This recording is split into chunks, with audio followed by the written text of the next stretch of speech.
I'm your host, Emily Blue, here to bring you the latest stories as well as weather updates and all things Southern Miss sports. And we do have a special guest today. Joining me will be Monica Ferguson, so be sure to stick around to hear what she has to say. The segment is very packed today, so let's jump right in. But first, a message from our sponsor.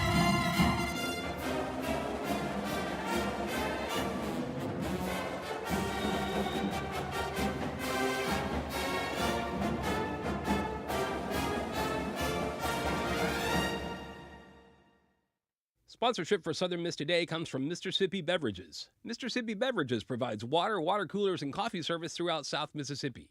Take half of your weight in pounds. That's how many ounces of water you need a day. Mississippi Beverages can help you reach that goal by delivering fresh water to your door. To get more information or to set up a cooler and water delivery, you can call Mississippi Beverages at 601-271-2420, or you can find them online. Sponsorship comes from American Graphics. Located at 8 Commercial Warehouse Drive in Hattiesburg, American Graphics provides custom screen printing and embroidery.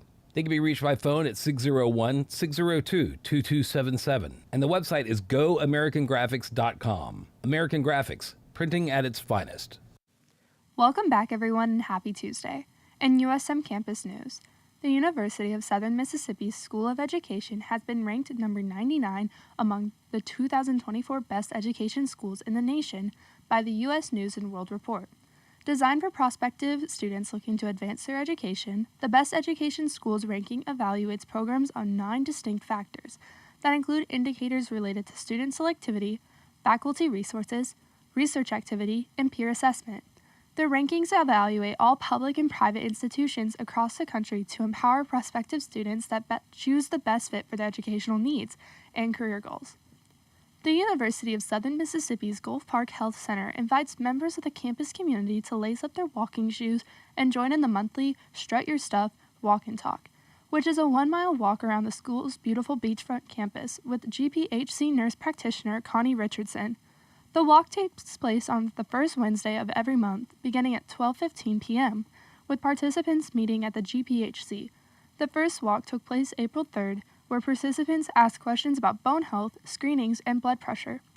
Richardson is hoping to continue facilitating conversations about women's health and other health concerns, while also emphasizing the importance of taking time each day to exercise.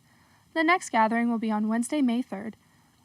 3 of the University of Southern Mississippi students and a recent graduate have been awarded prestigious National Science Foundation graduate research fellowships that will provide substantial funding for their continued scientific pursuits.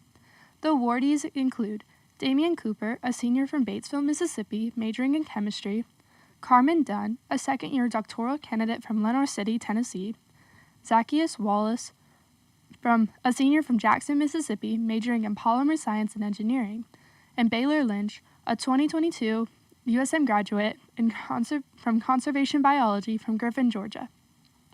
Fellowships provide students with a 3-year annual stipend of $37,000, along with a $16,000 cost of education allowance for tuition and fees, as well as access to opportunities for professional development available to the NSF-supported graduate students. In Hattiesburg news, on Friday, April 26, 2024, both the Extra Table Farm to Fork Crit and Live at 5 will take place in downtown Hattiesburg. All cars parked on the street within the vicinity of the race perimeter need to be moved by 5 p.m. Road closures will begin on a rolling basis at 5:30, and the race ends at 9 p.m. The affected areas include the intersection of Main Street and Jackson Street, 4th Street, McLeod Street, and West Pine Street, West Front Street, east of Dudley West, Connors/Hemphill Streets, Main Street and West Railroad Street, Mobile Street north of Newman Street, East Pine Street, and East Front Street of Mobile Street. Please be respectful of these road closures. In Mississippi news, the Mississippi Aquarium bids farewell to the 16 endangered Kemp Ridley sea turtles. The release comes after the Mississippi Aquarium provided levels of care to restore health and recovery for the nearly 5 months. The group sent the batch on their way home back into the Mississippi Sound. Alexa DeLon, the vice president of the Veterinarian Services and Research, said that 40 Kemp Ridley turtles were flown by the Turtles to Fly To organization after a cold stun event in New England. In other news, Max Verstappen won the Shanghai International, making his wins 4 and poles 5, and in total he has 110 points, with teammate Sergio Perez in second at 85 points. Coachella has come to a close, but other music festivals are on the horizon, so please be safe and responsible while out doing festivals. Sorority Delta Gamma has a profit share with the Freedom Fuel Nutrition on April 24th. NSBE is hosting a bake sale today at Cook Library from 12 to 2:30 p.m. today. Sorority Tri Delta is hosting Tri Hop Pancake Fundraiser tonight from 5 to 9 at the Tri Delta House. For all those participating in Spring Parties Week, remember to be responsible and respectful to yourself and others, and make sure you get a ticket and don't get turned away at the door by UPD. Also, a reminder to replace your sunblock, as expired sunblock is more damaging than no sunblock at all. That's it for the news segment on Southern Miss Today. Next, we will have the latest in Golden Eagles sports and the weather. We'll be back after a word from our sponsors. Sponsorship for Southern Miss Today comes from Mississippi Beverages. Mississippi Beverages provides water, water coolers, and coffee service throughout South Mississippi. Take half of your weight in pounds. That's how many ounces of water you need a day. Mississippi Beverages can help you reach that goal by delivering fresh water to your door. To get more information or to set up a cooler and water delivery, you can call Mississippi Beverages at 601-271-2420, or you can find them online. Join Southern Miss Radio on Sunday mornings from 6 a.m. till noon for Sunday Brunch. You'll get jazz and swing music from artists as wide-ranging as Bix Beiderbecke to Brad Meldau, from Dippermouth himself to Esperanza Spalding. But relax, you don't need to know anything about the music to enjoy it. It's a great way to wake up on Sunday morning. Sunday Brunch from 6 a.m. until noon on Southern Miss Radio. Welcome back, everyone. Diving into the Eagle Sports segment, Southern Miss Softball heads to Oxford, Mississippi for its final midweek contest of the season, against Ole Miss at 5 p.m. tonight. Southern Miss men's golf travels north up Highway 49 to participate in the 2024 Sun Belt Conference Championships, set to be played at Annandale Golf Club in Madison, Mississippi. The tournament will be held for the second year straight on the par 72, 7,190-yard course. The teams will tee off from split tees beginning at 8:30 a.m. Central Time, with 6 teams teeing off at number 1 and 8 teams starting at number 10. ULM scored all its runs over the final 3 innings as the Warhawks salvaged the final game of the Sun Belt Conference Series in defeating Southern Miss 5-1 Sunday afternoon at Pete Taylor Park, Hill Denson Field. The loss ended the 4-game winning streak for the Golden Eagles, while the Warhawks snapped to a current 4-game losing streak, as well as a 9-game skid to Southern Miss. For more information on USM sports, visit southernmiss.com. For the weather today, the low is 44 and the high is 78. It is set to be sunny, so make sure to wear your sunblock. Up next, we have the Mississippi Moments brought to you by the Center for Oral History and Cultural Heritage. Check it out. This is Mississippi Moments, produced by the Center for Oral History and Cultural Heritage at the University of Southern Mississippi and supported by the Mississippi Humanities Council. I'm Bill Ellison. Mac Alford began coming to his family's cabin on the Neshoba County Fairgrounds when he was just a toddler. He recounts his earliest memories and the family food traditions that made the fair so special. When I was born, they wasn't having a fair because of the war, but when it started back, I've been here every year since then. My memory is waking up in the mornings and smelling the aromas of things at the fair. Most everyone would be frying bacon or ham. I like to eat, and I smell the aromas of the fair. Wednesday was our big meal day. My mother would always have the same thing every Wednesday of the fair. Squash dressing and a peach salad and pound cake, banana pudding, type things like this. That was the tradition that we would have. But on Saturday mornings, we would always have homemade biscuits. My mother would get up and cook biscuits, and we'd have biscuits and ham and homemade jelly. And most of the time, most everybody that knew us around here, they would always make it by for their biscuit. Everyone from the fair managers to just different ones that would come by, they'd always want to know what time's the biscuit's going to be ready. To hear more, visit MississippiMoments.org or just like us on Facebook. Mississippi Moments is supported by the Mississippi Humanities Council. The humanities are for everyone. That was the Mississippi Moment for today. Coming up after a word from our sponsors, we have the pleasure of hearing from Monica Ferguson about the Coalition Against Human Trafficking. Sponsorship for Southern Miss Today comes from Mississippi Beverages. Mississippi Beverages provides water, water coolers, and coffee service throughout South Mississippi.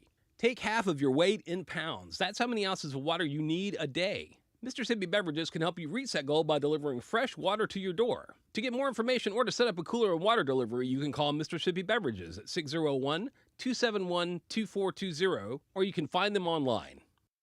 All right, son. Time to put out this campfire. Dad, we learned about this in school. Oh, did you now? Okay. What's first? Smokey Bear said to. First drown it with a bucket of water, then stir it with a shovel. Wow, you sound just like him. Then he said. If it's still warm, then do it again. Where can I learn all this? It's all on SmokeyBear.com with other wildfire prevention tips, because only you can prevent wildfires. Brought to you by the USDA Forest Service, your state forester, and the Ad Council. Now let's please give a warm Golden Eagle welcome to Monica Ferguson. Hey Monica, so nice to have you joining us here today. Thanks, I appreciate the invite. So what is the Coalition Against Human Trafficking? So essentially, it's actually a student organization here at USM, and it was just formed in the spring. And its mission is really to bring attention to awareness, education, advocacy around human trafficking. Essentially, it kind of came from a piece of, there's actually on campus, some people might not know that we actually have a Center for Human Trafficking Research and Training. We have a couple of faculty members here in the School of Social Work that is their specialty, is doing research in that area. And so we're kind of building that up as kind of known in the state of Mississippi that we are kind of experts in that field of understanding this issue. And then having students then pair along with that mission is kind of pretty much what we are doing here on campus.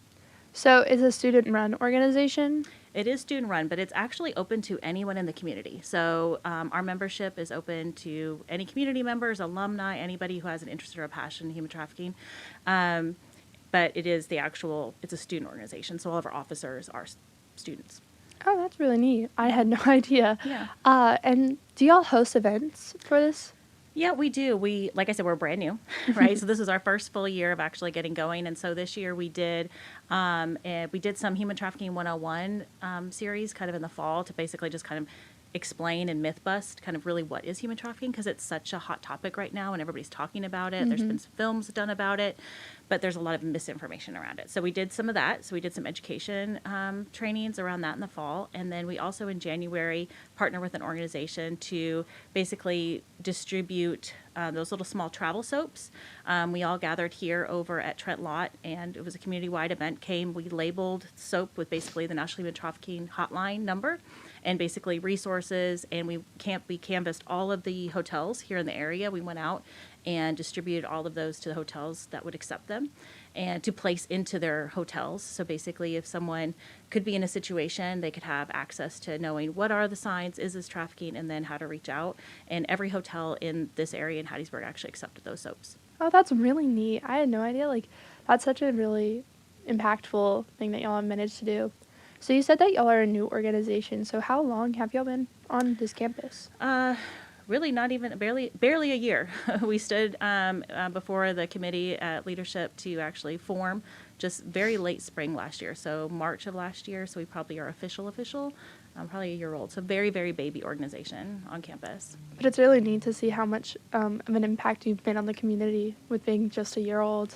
I hope so. We've had a lot of interest. We've had, even that one event, we had people come up from the coast. We've had people are wanting to do this type of outreach in their communities because people are aware of the issue, but it's also one of those issues that sometimes it might be really upsetting, and you want to, from a human rights standpoint, like how do I interact with this? How do I help with this? And so it was something, that type of soap outreach kind of event was something that really connects with people because you feel like you're doing something, right? Are y'all planning on doing other events in the fall semester or over the summer? Probably not over the summer. We're transitioning to new leadership right now, and over the summer is going to be a lot of planning. So we hope probably in the fall there could potentially be like a documentary screening, something that we've talked about. Basically a lot of campus education and advocacy for students to actually kind of even know what is human trafficking, because it's happening here on this campus, and people just don't know possibly that they are experiencing human trafficking due to the vulnerabilities and the signs and all these things. And it's a really dangerous manipulative kind of space, and so a lot of times people don't know they're actually experiencing trafficking until they've been educated to actually know, wait a minute, this is actually happening to me. So we're doing that. We've also in the past we did the first annual. We partnered with the Center for Human Trafficking Research and Training with Secretary Watson's office, to where he has something called the Mississippi Bureau Against Mississippi Businesses Against Trafficking, MBAT. And they did that. We hosted that last January, and that looks like that's probably going to be on the schedule for next January as well. So, how many people do you think are part of this coalition? And, how many people do you think are part of it? Technically, on our official little membership roll, we have about 35 people. We've had a range of interests so far. So far, it's been very kind of social work specific, just because that is kind of where it kind of formed out of. And we're trying to reach out to more departments, students in other areas and fields that still pair up with this type of issue. And even if it's not something that you're studying for your career or for your major, but it's something that you personally are passionate about, that we're hoping to get more students involved. So, what is your position with the Coalition Against Human Trafficking? I know you said it was student-led, but I'm going to assume that there's some faculty assistance with it. So, what do you work with? Sure, yeah. So I'm technically the secretary, and we do have a faculty advisor, just like any other student group on campus.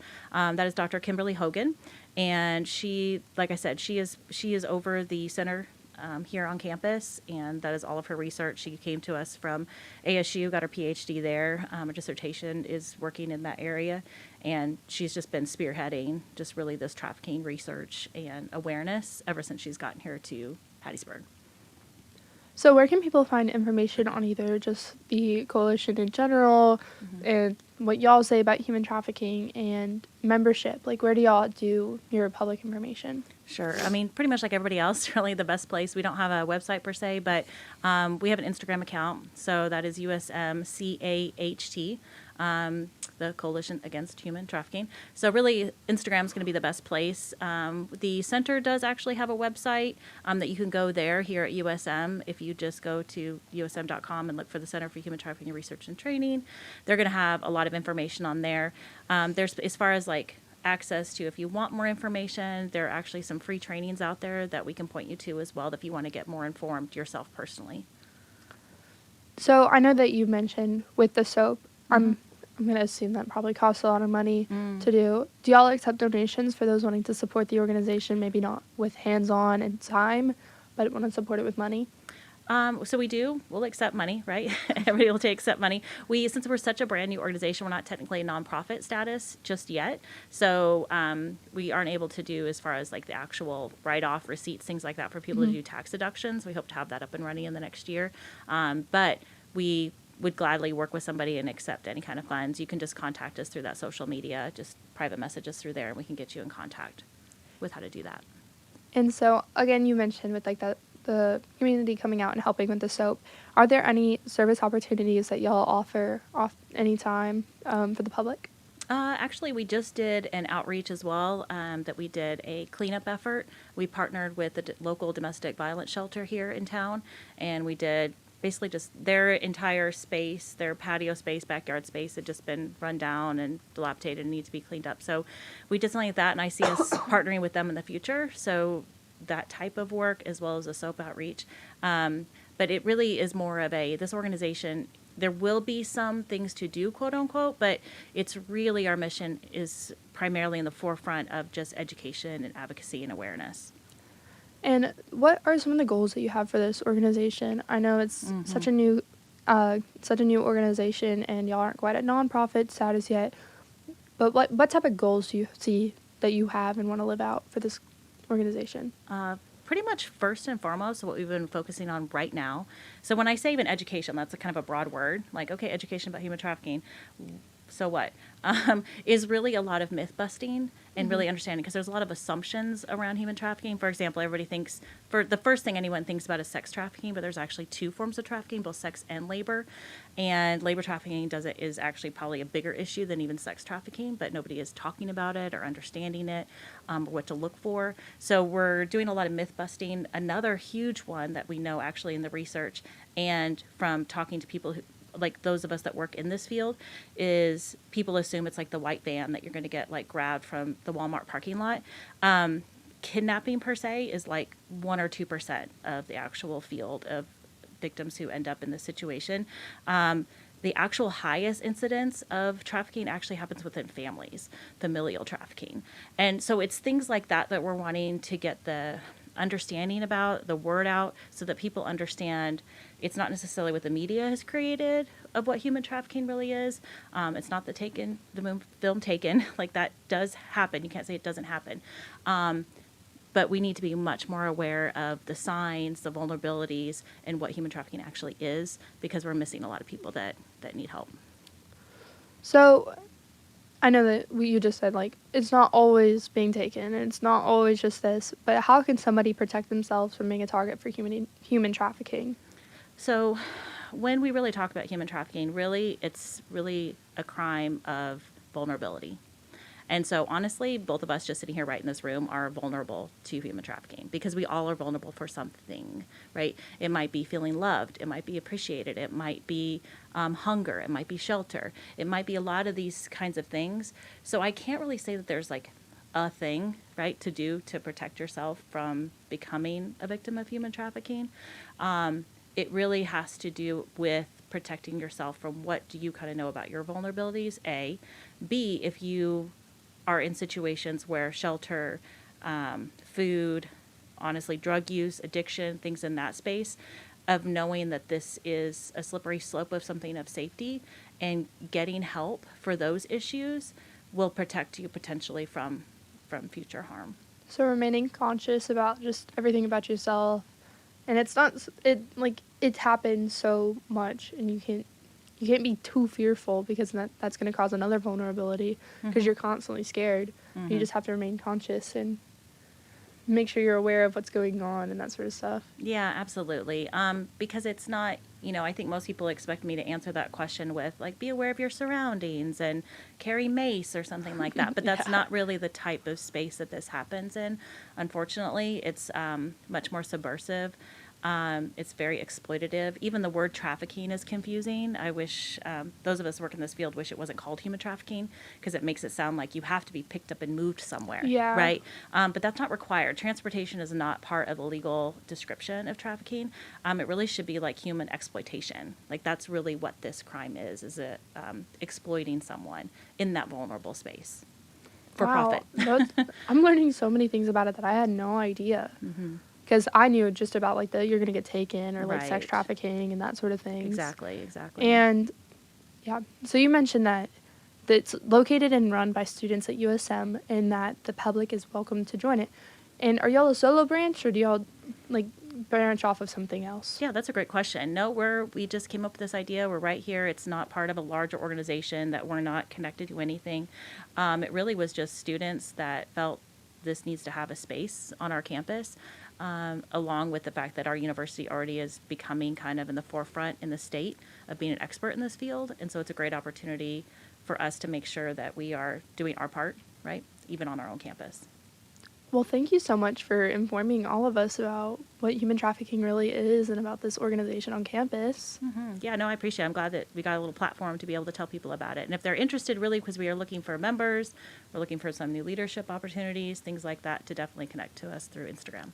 Definitely check out their Instagram. There's a ton of information that would be beneficial from either just a joining standpoint or just a safety standpoint. Well, thank you so much, Monica Ferguson, for joining us here today and giving us an inside look at the Coalition Against Human Trafficking. Coming up next, we have a news wrap. USM Scholarship, USM Counseling, and USM Flight Ambassadors are collaborating to equip students with the knowledge and skills to make informed financial decisions, fostering financial literacy and well-being. All three partners have created a week for students to learn about financial capabilities. The Mind Your Money was the first event of the month. It was April 4th in the Union Room B from 2:30 to 3:30 p.m. Jasmine Coleman Miller, Assistant Director of Operation Development of Undergraduate Scholarship, started this event purpose. And this event was just to help students make those connections between mental health and financial health. Those do go hand in hand. And for Financial Literacy Month, we'll have an event every Thursday in Union Room B at 2:30. Danny, who works with the Student Counseling Services, help present information about mental health and, of course, financial health. Danny had an agenda to discuss the topics of distinct types of mental health, finances, spending, making a plan, and of course, money. Towards the end of the event, a barcode was presented to scan it for students to see how the presenter presented the presentation. Aaliyah Johnson, the president of Flight Ambassadors, tell how she felt about the event. And today we learned about mental health. I feel that this was a pretty good, event. It was very helpful, and I wished a lot more people would have came. To be on the lookout for more events or more information about counseling, scholarships, or flight, check out their Instagrams at USM Scholarship, at USM Counseling, and USM Flight Ambassadors. SM2 reporter Raven Payne. Thank you so much for tuning into Southern Miss Today here on Southern Miss Radio. A big thank you to the wonderful crew who keeps this program running. Our audio engineer, Darius McCrimmon, Alina Pitletsky, our live stream producer, Annalie Johnson, our producer, Oari Ade, the executive producer, the program director, Shania Williams, our GM, Dr. Wilbur Martin, and me, your host, Emily Blue. That wraps it up for today. Remember, soar high to the sky, fly, eagle, fly.